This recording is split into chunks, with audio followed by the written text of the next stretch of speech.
भारतीय सिनेमा के नक्षत्र।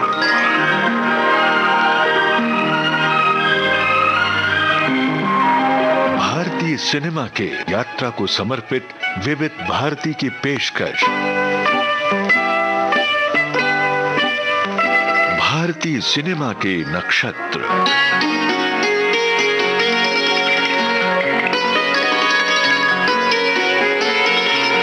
भारतीय सिनेमा के नक्षत्र इस श्रृंखला में आज प्रस्तुत है प्रसिद्ध निर्माता निर्देशक चेतन आनंद पर केंद्रित कार्यक्रम।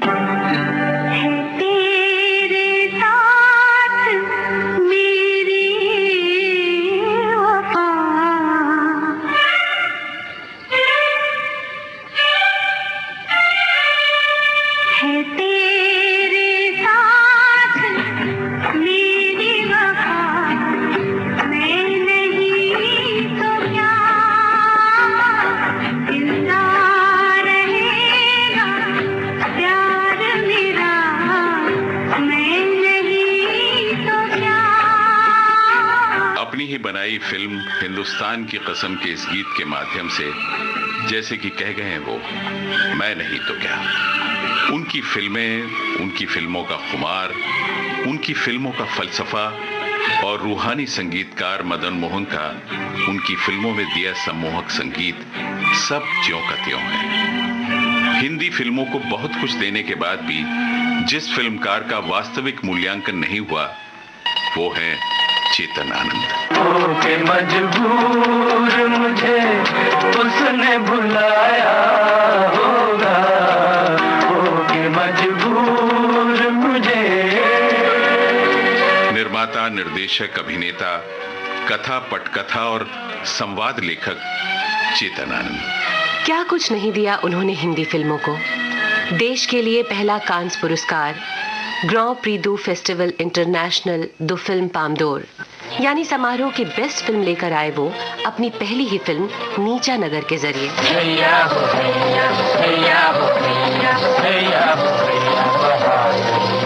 इस फिल्म के साथ भारत रत्न से नवाजी गई शख्सियत पंडित रविशंकर के संगीत को फिल्मी धारा से चेतन आनंद ने ही जोड़ा। बॉलीवुड कही जाने वाली फिल्म नगरी में समांतर सिनेमा कही जाने वाली धारा का सूत्रपात भी इसी फिल्म नीचा नगर से हुआ। यानी चेतन आनंद को पैरेलल यानी समांतर, कला और रियलिस्टिक सिनेमा का जनक भी कहा जा सकता है। देश की पहली और अब तक की सबसे यादगार वॉर मूवी हकीकत उन्होंने ही साकार की। कर चले हम फिदा जानो तन साथियों, अब तुम्हारे हवाले वतन साथियों।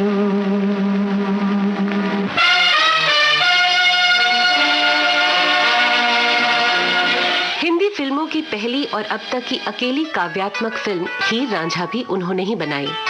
इस फिल्म के संवाद काव्यात्मक यानी छंद या तुकबंदी में थे, जिन्हें कैफी आजमी के साथ खुद चेतन आनंद ने रचा था। उन्होंने ही राजेश खन्ना, विजय आनंद, कामिनी कौशल, प्रिया राजवंश, अमजद खान जैसे कलाकारों को फिल्मी पर्दे पर सबसे पहले प्रस्तुत किया। चेतन आनंद के साथ एक और नायाब उपलब्धि जुड़ सकती थी और यदि ऐसा हो पाता तो हिंदी फिल्मों का जब जब इतिहास लिखा जाता चेतन आनंद का नाम उसमें सबसे ऊपर होता, मगर ये हो न सका और उनकी फिल्म आखिरी खत समय पर ऑस्कर रिव्यू कमेटी के सामने नहीं पहुंच सकी। ऑस्कर जूरी से कभी यह पूछा गया था कि बेहतरीन विदेशी फिल्मों की श्रेणी में ऑस्कर पाने के करीब अब तक कौन सी भारतीय फिल्म आकी गई है, तो ऑस्कर जूरी का यही मानना है कि सन 1967 में भारतीय प्रविष्टि के रूप में जो फिल्म ऑस्कर कमेटी के सामने रखी जाने वाली थी वो थी द लास्ट लेटर यानी आखिरी खत। लेकिन कुछ कारणों से वो फिल्म निर्धारित समय पर ज्यूरी के सामने पहुंच नहीं सकी। खैर, इस फिल्म का ये गीत संगीत प्रेमियों के लिए ऑस्कर से कम नहीं है।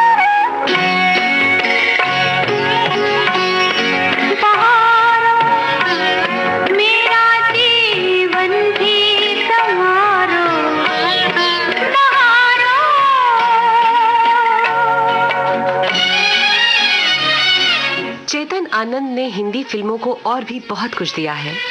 उनके रूप में भी हिंदी फिल्मों ने देश का पहला साहित्यिक विद्वान पाया। 3 जनवरी 1915 को गुरदासपुर में एक पंजाबी खत्री परिवार में जन्मे चेतन शहर के जाने माने क्रिमिनल लॉयर पिशौरीमल आनंद की 9 में से तीसरी संतान थे। पिता की तरह उनके सबसे बड़े भाई मनमोहन आनंद भी गांधीवादी थे, बल्कि मनमोहन ने तो गांधी जी के सत्याग्रह आंदोलन में हिस्सा भी लिया और जेल में भी रहे। बाद में वो विधायक भी बने। चेतन में भी गांधी के सिद्धांतों का बीजारोपण हो चुका था, जो उनकी पहली फिल्म नीचा नगर में देखा भी गया। लाहौर कॉलेज से अंग्रेजी साहित्य में एमए करने से पहले चेतन आनंद बाकायदा गुरुकुल गए, जहां प्रारंभिक शिक्षा के अलावा उन्हें नैतिक मूल्यों का भी ज्ञान हुआ। सच या झूठ, सही या गलत, प्रेम या ढोंग, मानवता या क्रूरता जैसे इंसानी जज्बों की उनमें गहरी समझ उसी दौरान आ चुकी थी। बड़े कलाकारों को लेकर अपने अंदाज में फिल्में बनाने की कला में वो माहिर तो थे ही, कहानी को दिलचस्पी के साथ पेश करने की कला भी उन्हें खूब आती थी। क्योंकि वो खुद एक्टर थे बहुत अच्छे, और थिएटर में काम कर चुके थे, और लेखक थे, तो खुद अपना डायलॉग लिखते थे और स्क्रीन प्ले लिखते थे। और उनको स्क्रीन प्ले डायलॉग की बहुत समझ थी, और फिर अपनी टेक्निक जानते थे। आप हैं चेतन आनंद के सुपुत्र केतन आनंद। मुझे बार बार कहते थे कि सिनेमा इज़ ए लैंग्वेज, उसको सीखना पड़ता है, और cinema has no rules but you must learn the grammar first. और उनको कैमरे की भी समझ थी, लेंसेज की भी समझ थी, टोटल नॉलेज थी उनकी, और ध्यान से काम करवाते थे एक्टर्स को। कई बार वो खुद डायलॉग बोलते थे कि इस तरह बोलो, क्योंकि वो खुद एक टीचर रह चुके थे एक्टिंग के, थिएटर में काम कर चुके थे, तो उनको सिखाना आता था।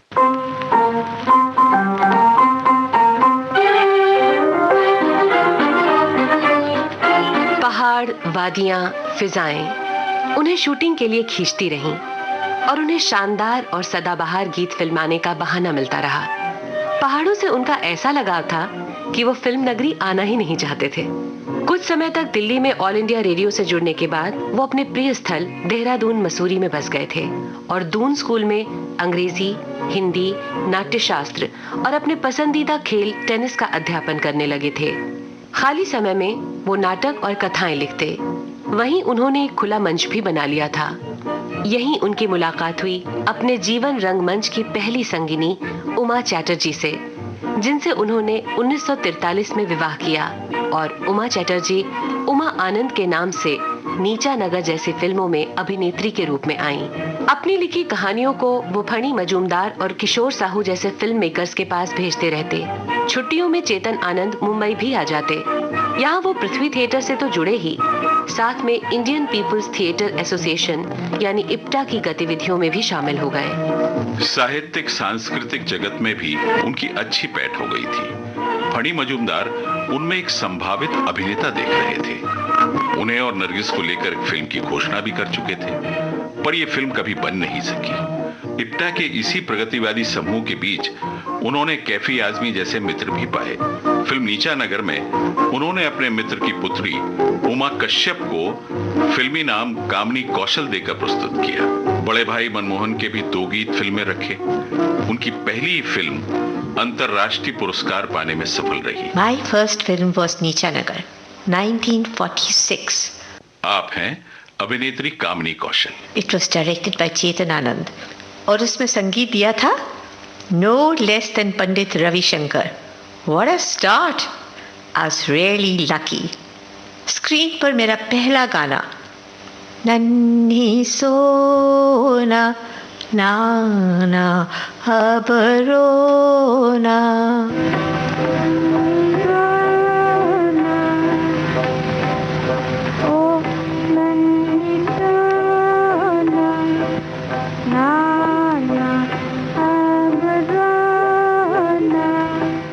उन दिनों ब्रिटिश राज था, और लॉर्ड माउंटबेटन ने यह फिल्म देखकर यह कहा था कि it's a brilliant piece of cinema, लेकिन फिल्म ज्यादा नहीं चली। बाद में तो यह भी हुआ कि इसका ओरिजिनल नेगेटिव ही खो गया। बरसों बाद कोलकाता के कबाड़ी के पास यह नेगेटिव मिला, जिसे मशहूर फिल्मकार सत्यजीत रे के कैमरामैन ने 10 रुपए में खरीद कर इसे फिर दर्शकों तक पहुंचाया। हमारा शहर इधर 3 तरफ से ऊंचे पहाड़ों से घिरा। चौथी तरफ 1000 फुट नीचे नीचा नगर। अगर फिर इसे उसी तरफ मोड़ दिया जाए तो क्या हर्ज? मेरे इंजीनियर कहते हैं कि रास्ता साफ करने में 6 महीने से कम नहीं लगे। लेकिन रास्ते में इतने मकान तो पड़ते हैं। उनकी फिक्र न कीजिए माया देवी, वो अपनी देखभाल खुद कर लेंगे। पिताजी, अगर नाला नीचे नगर से जाए तो उसको ऊपर से ढका हुआ होना चाहिए। बेटे, अगर ये काम अब न हुआ तो फिर कभी नहीं हो सकेगा। क्यों? नीचा नगर वाले शरारत पर आमादा है और हमारे मजदूरों को रास्ता साफ नहीं करने देंगे। फिर बेचारे नीचा नगर वालों को घर छोड़ छोड़ भागना पड़ेगा। सन 1949 में उनके छोटे भाई देव आनंद ने उनके साथ मिलकर स्थापना की नवकेतन की। 1949 में नवकेतन पैदा हुआ अफसर के साथ, और चेतन साहब के लिए बनाया था। मन मोर हुआ मतवाला, किसने जादू डाला रे, किसने जादू डाला। बैनर का नाम नवकेतन असल में चेतन आनंद के नवजात बेटे केतन के नाम पर रखा गया। एक लोकप्रिय रूसी कहानी इंस्पेक्टर जनरल पर आधारित फिल्म अफसर का निर्माण हुआ, जिसकी पटकथा भी चेतन आनंद ने पत्नी उमा के साथ मिलकर लिखी। नैना दीवाने एक नहीं माने, करे मन माने माने ना, नैना दीवाने। फिल्म बॉक्स ऑफिस पर खरी नहीं उतरी और चेतन आनंद के हाथ निराशा लगी। बॉक्स ऑफिस पर चेतन आनंद का ये अफसर हार गया। चेतन आनंद ने फिल्मों में पहली कामयाबी का स्वाद चखा फिल्म टैक्सी ड्राइवर से। जाए तो जाए कहाँ, समझेगा कौन यहाँ, दर्द भरे दिल की जुबान, जाए तो जाए कहाँ। फिल्म टैक्सी ड्राइवर उन्होंने अपनी पत्नी और छोटे भाई विजय आनंद के साथ मिलकर लिखी थी। विजय उन दिनों सेंट जेवियर कॉलेज की गतिविधियों में बढ़-चढ़ कर हिस्सा लेते थे और नए-नए विचारों से भरे हुए थे। विजय आनंद इसी फिल्म से कथा, पटकथा और संवाद लेखक के रूप में उभरे। फिल्म टैक्सी ड्राइवर के सेट पर ही देवानंद ने कल्पना कार्तिक के साथ ब्याह किया था।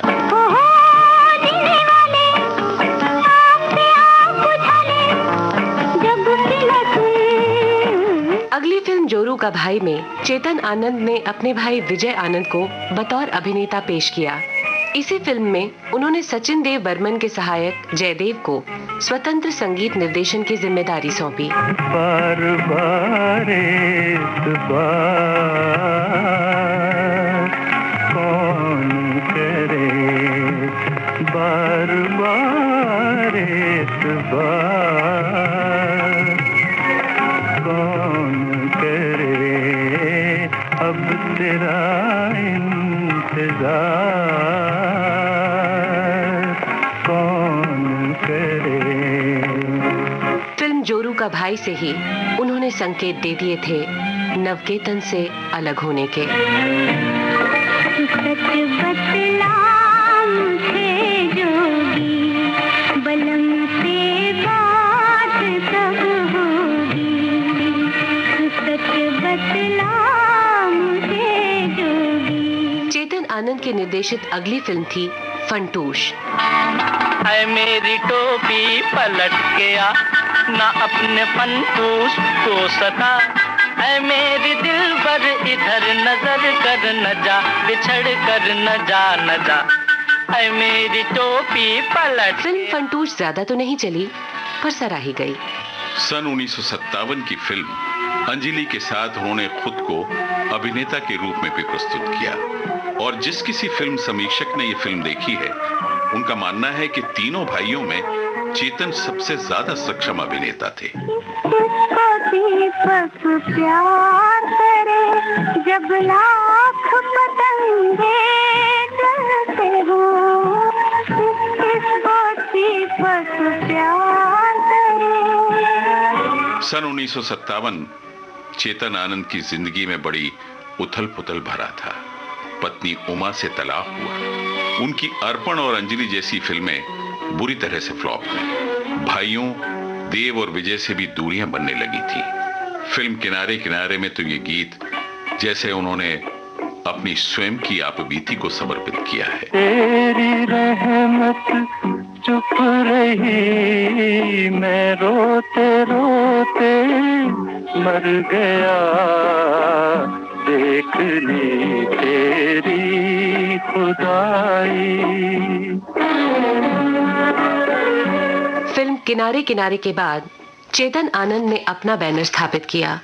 चूंकि पहाड़ों के साए में रहना उन्हें बचपन से ही अच्छा लगता था, तो अपने बैनर के लिए वो हिमालय फिल्म से बेहतर क्या नाम चुन सकते थे। राष्ट्रीयता और देशभक्ति को समर्पित फिल्म हकीकत उनके बैनर की पहली फिल्म थी। अब देखिए, हकीकत इस आइडिया की जड़ जाती है जब उनके पिताजी गांधी जी के साथ सत्याग्रह मूवमेंट में जेल गए थे, और उनके बड़े भाई भी। आप हैं केतन आनंद। उस वक्त से इनके दिल में ये एक बात बैठी थी कि इन लोगों ने अपने देश के लिए इतनी बड़ी पेट्रियोटिक चीज़ की है और मैं रह गया, तो मुझे भी कुछ करना है एक दिन। और जब ये हादसा हुआ 1962 में और नेहरू जी का दिल टूट गया, और ये लोग नेहरू जी के बहुत करीब थे, तो उनको ये फील हुआ कि भाई ये हादसा जो है इसको पर्दे पर लाना चाहिए, दिखाना चाहिए लोगों को, इसलिए उसका टाइटल हकीकत रखा। फिर इन्होंने प्रताप सिंह कैरों को एक चिट्ठी लिखी कि मैं आपके पंजाब का एक बेटा हूँ, मुख्यमंत्री थे उस वक्त, और मैं नेहरू जी के लिए करना चाहता हूँ, क्योंकि उनको पता था प्रताप सिंह कैरों नेहरू के काफ़ी करीब है। बहुत उन्होंने हेल्प किया, क्योंकि नेहरू जी भी चाहते थे कि लोगों को बताया जाए कि ये क्या हुआ था। अब हकीकत की खूबी ये, मैं तो था नहीं उधर, लेकिन लोग जो वहाँ गए थे वो ये मुझे बताते हैं कि उनको ये अस्थमा का प्रॉब्लम बहुत रहता था, और वो आहिस्ते आहिस्ते चल चल के ये पहाड़ियाँ चढ़ते थे और अपने शॉट्स लेते थे, और वो ऑक्सीजन की कमी होती थी उधर, और रात को अपने सीन्स चेंज करते थे, लिखते थे, क्योंकि नई नई कहानियाँ ऊपर आने लगती थी। सिपाहियों के साथ जो बातचीत चलती रहती थी, तो नए नए इंसिडेंट्स वो इनकॉर्पोरेट कर लेते, अपनी कहानी में जोड़ देते थे। और आज अगर आप देखो हकीकत को, तो ये आदमी दंग रह जाता है कि भाई एक आदमी ने एक सिंगल कैमरा, मिचेल कैमरा के साथ ऐसी शूटिंग कैसे कर ली। हमारा एक एक जवान उनके 20-20 के बराबर है, ये साबित हो चुका है। हमें काउंटर अटैक करने की इजाजत दी जाए, हम चौकी नंबर 1 को वापस ले सकते हैं, मुझे यकीन है सर। लेकिन मुझे खबर मिल चुकी है कि दुश्मन तुम्हें चारों तरफ से घेर रहा है। सर, मैं कैप्टन बहादुर सिंह का इंतजार कर रहा हूँ। मैंने उसे मैसेज भेजा था मुझे यहाँ मिले, वो आता ही होगा। बहादुर अभी तक नहीं पहुंचा? सर, हवाई जहाज से खबर आई है। टाइगर, अभी खबर मिली है कि दुश्मन चारों तरफ से तुम्हारे नजदीक बढ़ रहा है, वो 2000 के करीब है। तुम जल्दी वहां से निकल आओ। सर, बहादुर के पास सिर्फ 2-4 जवान हैं, मैं उसे कैसे दुश्मन के हवाले कर जाऊं? एक आदमी की खातिर कितनी जानें खतरे में नहीं डाली जा सकती। और उनके एक्टर जो थे, उन्होंने सब ने मिलिट्री के साथ ट्रेनिंग दी थी। आप हैं चेतन आनंद के सुपुत्र केतन आनंद। 3 months they were trained before he went up. How to walk, how to talk, how to sit, how to salute, how to parade, how to shoot a gun, how to, सबको training दी थी। हो सकता है ये घेरा 2-4 दिन में हट जाए, लेकिन एहतियातन हमें होशियार रहना होगा। इसलिए तुम मेरे साथ 2 नंबर चौकी चलोगे। वहाँ हमारे पास और जवान भेज दिए जाएंगे। मेरी गराजी में चौकी के तुम कमांडर हो। Yes sir. अगर कोई गड़बड़ हो, होशियारी से काम लेना। सर, आप फिक्र मत कीजिए, हमारा एक एक जवान के 20-20 के बराबर। कर चले हम फिदा जानो तन साथियों, अब तुम्हारे हवाले वतन साथियों। फिल्म हकीकत में कई कलाकारों को ब्रेक मिला। संगीतकार मदन मोहन भी इस फिल्म से बतौर अभिनेता स्थापित हो सकते थे, क्योंकि चेतन आनंद उनके मोहक व्यक्तित्व से बड़े प्रभावित थे, और मदन मोहन के पास फौज में काम करने का अनुभव भी था। पर लद्दाख जाने वाले हवाई जहाज को खराब मौसम के चलते रद्द करना पड़ा। अगली फ्लाइट अगले हफ्ते थी, इतना इंतजार नहीं किया जा सकता था, और इसलिए मदन मोहन के लिए निर्धारित भूमिका विजय आनंद से करवा ली गई।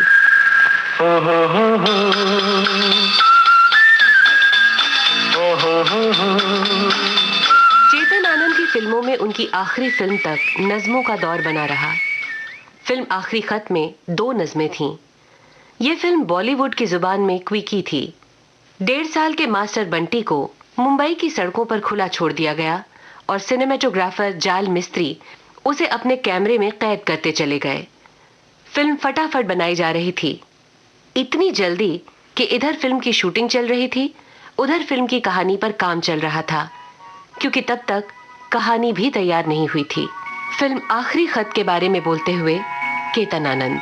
आखिरी खत भी एक 15 महीने के बच्चे की कहानी थी और उनका कैमरा उनकी कलम थी। और जैसे जैसे बंटी सोता था उसको यूनिट अरेस्ट करता था, जब वो जाग जाता था जहाँ वो जाता था कैमरा उसको फॉलो करता था, कभी कभी छुप छुप के, कभी कभी ओपनली। तो स्पॉन्टेनियस सिनेमा था वो। कभी कभी वो बच्चे को छोड़ देते थे, हालांकि यूनिट के लोग इर्द गिर्द घूमते रहते थे कि अगर कोई भीड़ से आके बच्चे को उठा लेता है तो मेरी कहानी बदल जाएगी, वहाँ से मैं बदल दूंगा, एक सीन बना दूंगा कि किसी ने उठाया और ले गया घर। लेकिन ऐसा नहीं हुआ।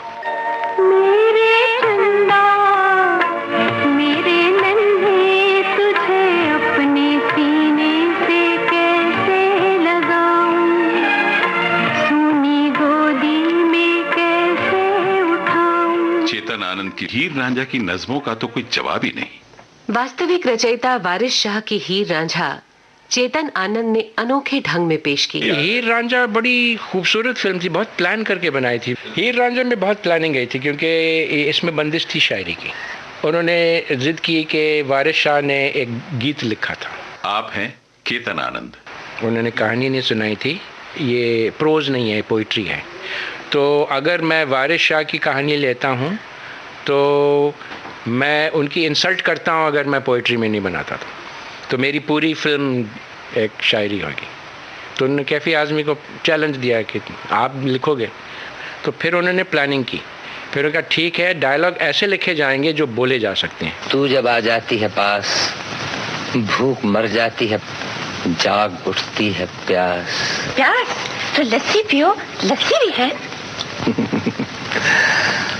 तुझ में भोलापन भी है, शोखी भी है। देख सकती काश अपना हुस्न मेरी आंख से। तूने सब पाया है, आशिक की नजर पाई नहीं। जब से देखा तुझको दुनिया की तरफ देखा नहीं।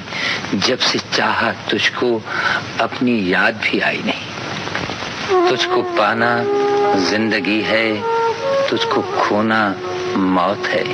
चेतन आनंद अब अपनी 2 महत्वपूर्ण फिल्मों पर काम कर रहे थे और ये फिल्में थी हिंदुस्तान की कसम और हंसते जख्म। फिल्म हिंदुस्तान की कसम के लिए उन्होंने सन 1971 के भारत पाक युद्ध में शामिल किए गए नेट, हंटर, MiG-21, Su-7 या सुखोई जैसे लड़ाकू विमानों का वास्तविक चित्रण किया। मिग विमानों को तो फ्लाइट लेफ्टिनेंट समर शाह और मनवीर सिंह ने ही उड़ाया, जो इन्हीं विमानों से सन 1971 के युद्ध में ऑपरेशन कैक्टस लिली के तहत हिस्सा भी ले चुके थे। फिल्म का संगीत बेहद सराहा गया। हर तरफ अब यही अफसाने हैं, हम तेरी आंखों के दीवाने हैं, हम तेरी आंखों के दीवाने हैं। हर तरफ अब यही अफसाने हैं। चेतन आनंद ने देह व्यापार में ढकेल दी गई स्त्री पीड़ा से जुड़े विषय को लेकर फिल्म बनाई हंसते जख्म। इस फिल्म में उनके करीबी दोस्त बलराज साहनी ने अपनी खोई हुई बेटी की तलाश में डूबे पुलिस अफसर की दिल छू लेने वाली भूमिका निभाई। बाप का नाम नहीं है। करती क्या हो? नफरत। कोई काम पेशा धंधा करती हूँ। क्या करती हो? धंधा करती हूँ। मजाक बंद करो लड़की। अपना जिस्म बेचती हूँ, इसे आप मजाक समझते हैं? ऐसी बातें करते हुए तुम्हें शर्म नहीं आती? पुलिस स्टेशन में खड़ी हूँ, सच बोल रही हूँ, फिर शर्म किस बात की? तुम्हें मालूम है ये पेशा करती हुई पकड़ी जाओ तो तुम्हें सजा मिल सकती है। पकड़ी जाऊंगी तो सजा भुगत लूंगी, बहुत सी बातों से छुटकारा मिल जाएगा।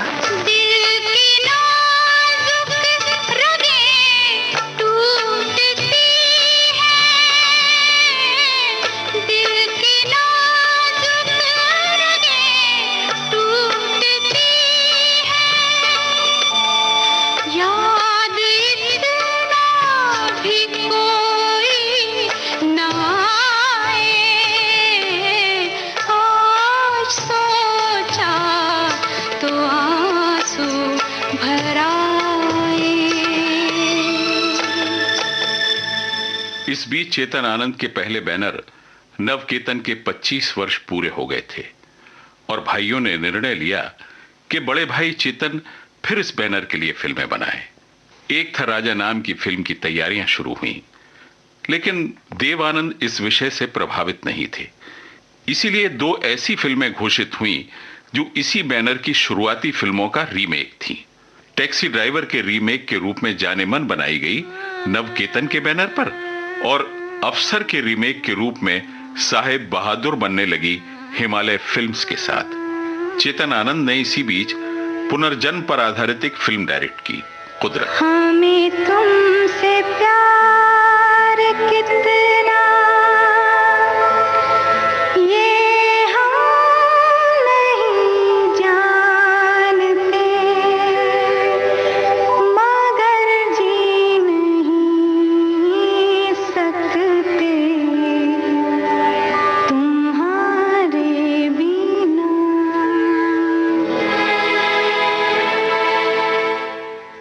हम रहे न हम और हाथों की लकीरें भी उन्होंने ही बनाई, लेकिन ये फिल्में चली नहीं।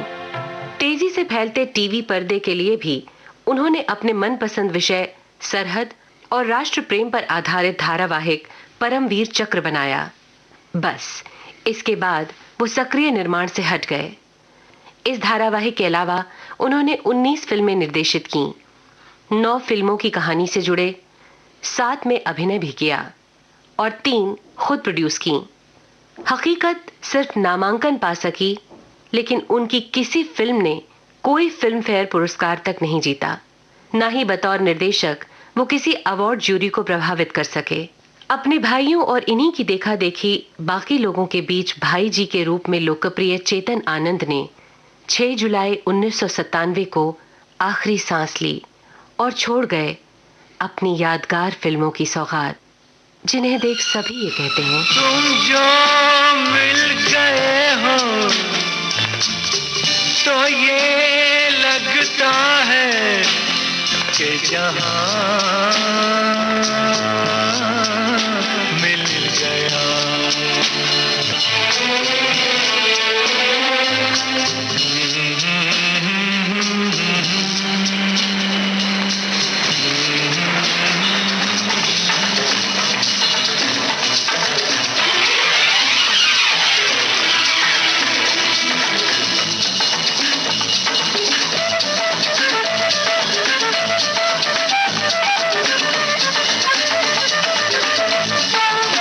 भारतीय सिनेमा के नक्षत्र। आप सुन रहे थे प्रसिद्ध निर्माता निर्देशक चेतन आनंद पर केंद्रित कार्यक्रम। शोध और आलेख रविराज प्रणामी, निवेदक राजीव वर्मा और प्रतिभा शर्मा, ध्वनि संपादन Kamal Sharma, technical support Dilip Kulkarni, executive producer Manisha Jain, producer Kamal Sharma.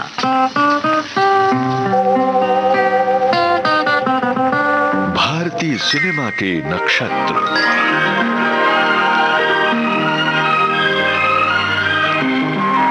भारतीय सिनेमा के यात्रा को समर्पित विविध भारती की पेशकश। भारतीय सिनेमा के नक्षत्र।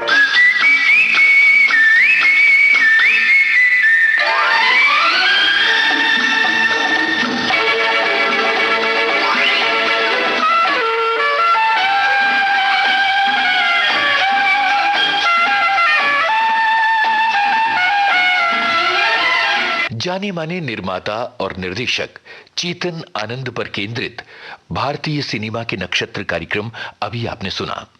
ये रिकॉर्डिंग हमने अपने संग्रहालय से प्राप्त की थी। आइए अब सुनते हैं उन फिल्मों के गाने जो बनाई चेतन आनंद ने। फिल्म हकीकत का गाना, लता मंगेशकर की आवाज, गीत कैफी आजमी, संगीत मदन मोहन।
कार्यक्रम का अगला गाना भी कैफी आजमी का लिखा हुआ है, संगीत खयाम का, भूपिंदर की आवाज, फिल्म आखिरी खत।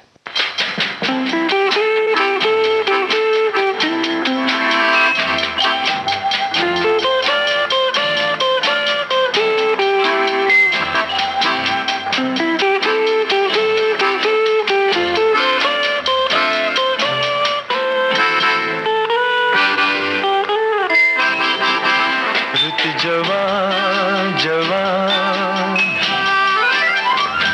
रात मेहरबान,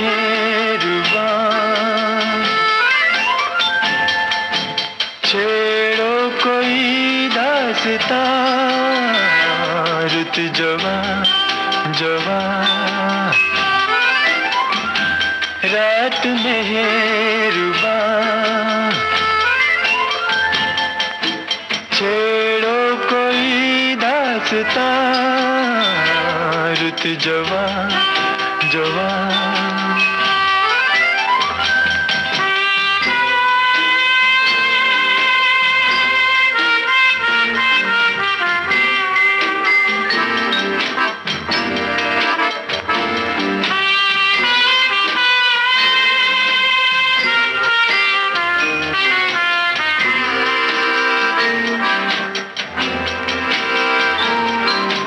कुछ झुकी झुकी नजर कहे, कुछ छुपा छुपा सा डर कहे, जो कहे वो रात भर कहे, फिर भी न हो कुछ बयां, रुत जवान जवान रात मेहरबान, छेड़ो कोई दास्तां, रुत जवान जवान।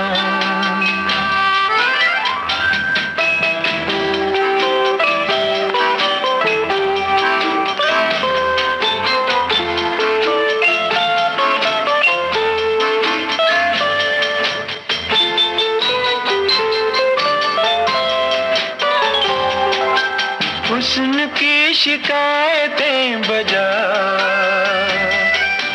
है, इधर तड़प उधर गिला, खामोशी है दर्द की सदा, आंखें बनी है जुबान, रुत जवान जवान रात मेहरबान, छेड़ो कोई दास्तां, रुत जवान जवान।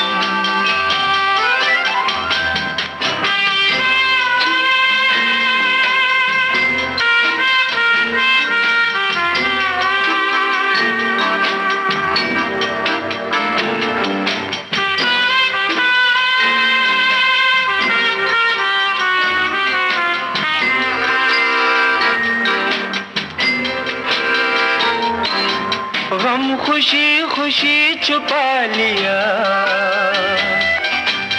दर्द को भी दिल बना लिया, जिंदगी ने आजमा लिया, तुम तो न लो इम्तिहान, रुत जवान जवान रात मेहरबान,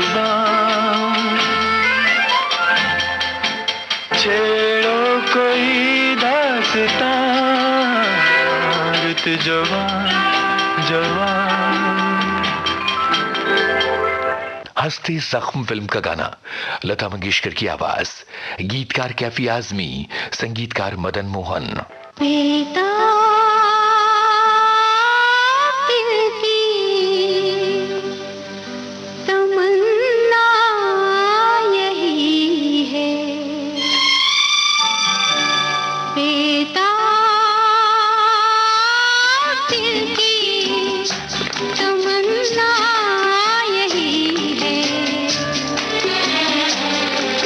चाह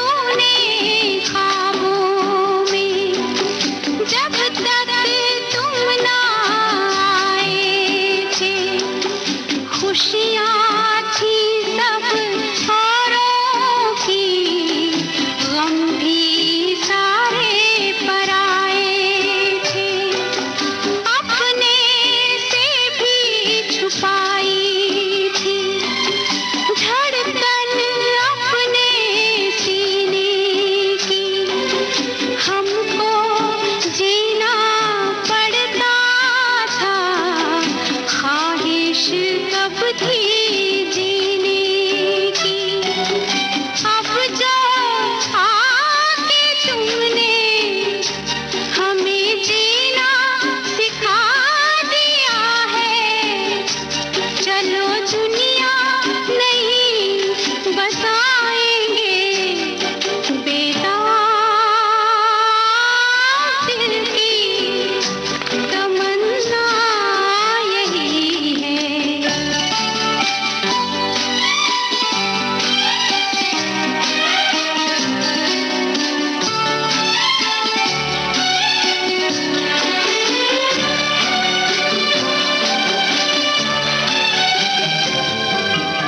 भीगी भीगी पलकों पर सपने कितने सजाए हैं, दिल में जितना अंधेरा था उतने उजाले आए हैं, तुम भी हमको जगाना ना, बाहों में जो सो जाए, जैसे खुशबू फूलों में तुम में यूं ही खो जाए, पल भर किसी जन्म में कभी छूटे ना साथ अपना, तुम्हें ऐसे गले लगाएंगे बेताब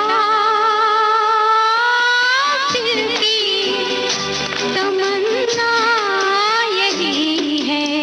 हीर रांझा फिल्म का गाना मोहम्मद रफी और लता मंगेशकर की आवाजें, कैफी आजमी के बोल, संगीत मदन मोहन का।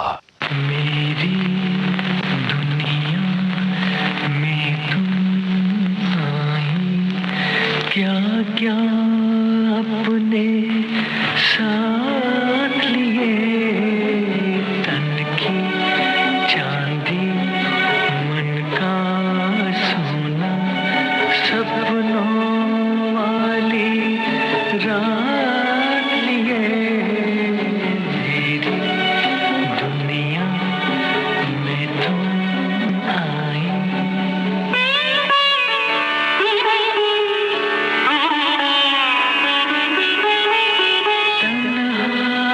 तन्हा खोया खोया दिल में दिल की बात लिए, कब से यूं ही फिरता था मैं, अरमां की बारात लिए, मेरी दुनिया में तुम आई।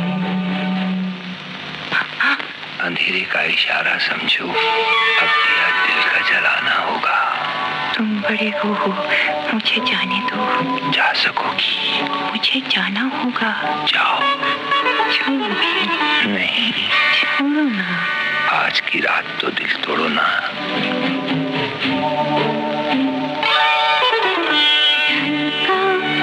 आंचल फैला काजल आँखों में ये रात लिए, कैसे जाऊं सखियों में अब तेरी सौगात लिए,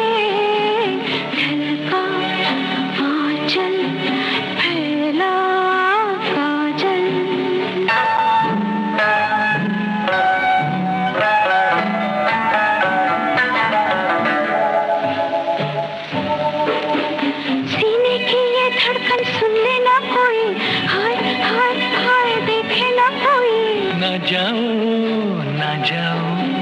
हटो हटो डर लगता है, सुनो सुनो डर लगता है। दिल में कितनी कलियां महकी, कैसे कैसे फूल खिले। नाजुक नाजुक मीठे मीठे होठों की खैरात लिए, मेरी दुनिया में तुम आई।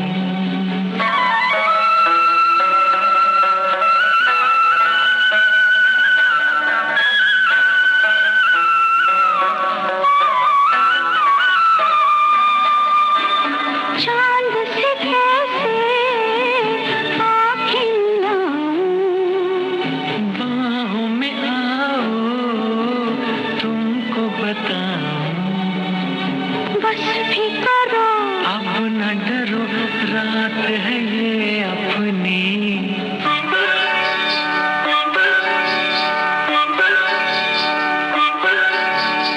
पायल छलके, कंगना खलके, बदली जाए चाल मेरी। मंजिल मंजिल चलना होगा, हाथों में अब हाथ लिए। मेरी दुनिया में तुम आई, क्या क्या अपने साथ लिए। तन की चांदी मन का सोना, सपनों वाली रात लिए। मेरी दुनिया में तुम आई। हिंदुस्तान की कसम इस फिल्म के लिए लता मंगेशकर की आवाज में कैफी आजमी का लिखा गीत, संगीत मदन मोहन का। है तेरे साथ मेरी वफा,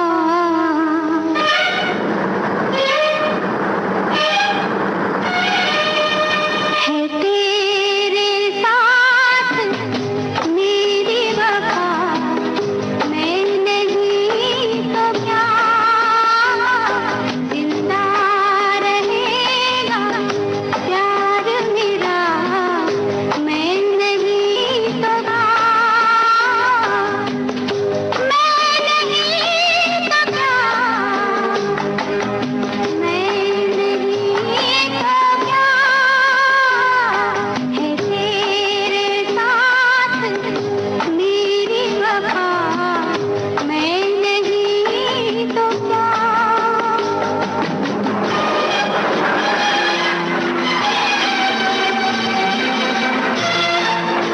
उनके दो जहाज सरगोदा की तरफ जा रहे हैं।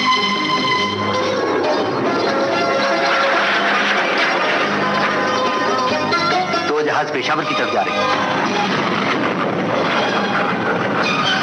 सीने में दर्द, दिल में तमन्ना जगाएगा। सीने में दर्द, दिल में तमन्ना जगाएगा। ये रात जागने की है, शम्मे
कुदरत फिल्म का गाना, किशोर कुमार की आवाज, मजरू सुल्तानपुरी के बोल, संगीत राहुल देव बर्मन का।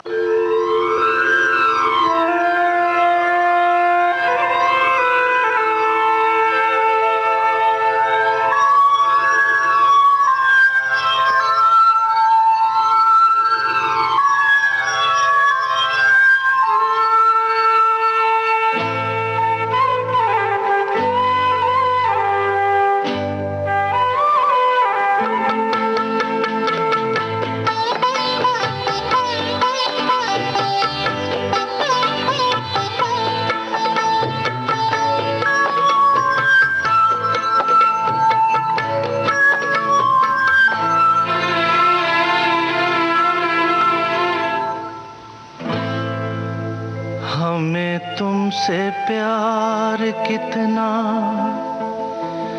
ये हम नहीं जानते, मगर जी नहीं सकते तुम्हारे बिना। हमें तुमसे प्यार कितना ये हम नहीं जानते, मगर जी नहीं सकते तुम्हारे बिना। हमें तुमसे प्यार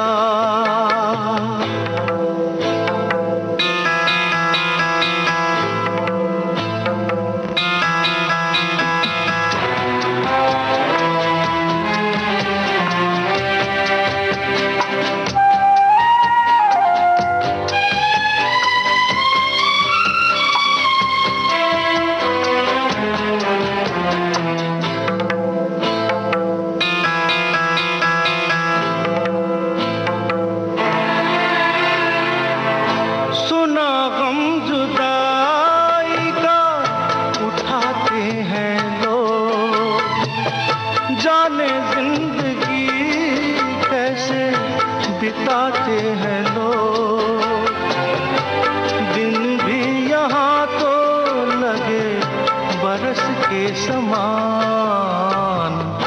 हमें इंतजार कितना ये हम नहीं जानते, मगर जी नहीं सकते तुम्हारे बिना। हमें तुमसे प्यार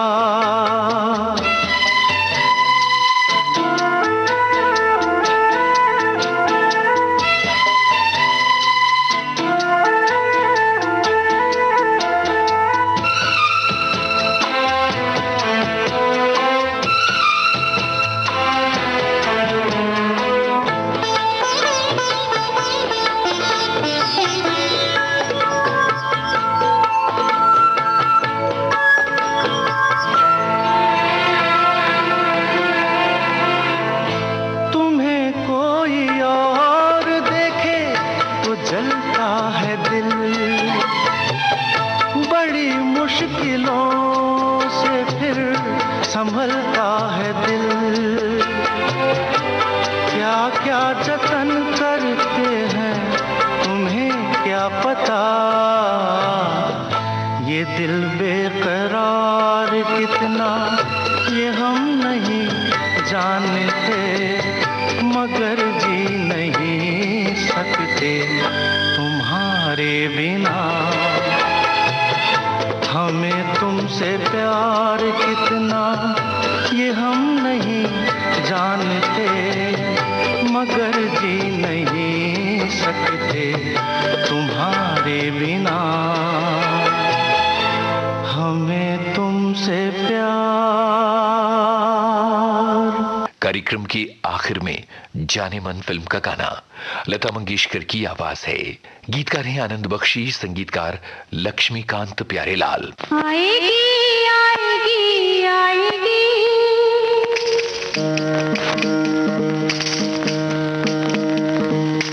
आएगी आएगी आएगी, किसी को हमारी याद आएगी। मेरा मन कहता है प्यासे जीवन पे छाएगी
आज भारतीय सिनेमा के नक्षत्र कार्यक्रम केंद्रित था जाने माने निर्माता निर्देशक चेतन आनंद पर, और उसके बाद हमने आपको सुनवाए उन फिल्मों के गाने जो बनाई चेतन आनंद ने। हमें उम्मीद है आज की ये पेशकश आपको लगी होगी दिलकश। अब इजाजत दीजिए, नमस्कार।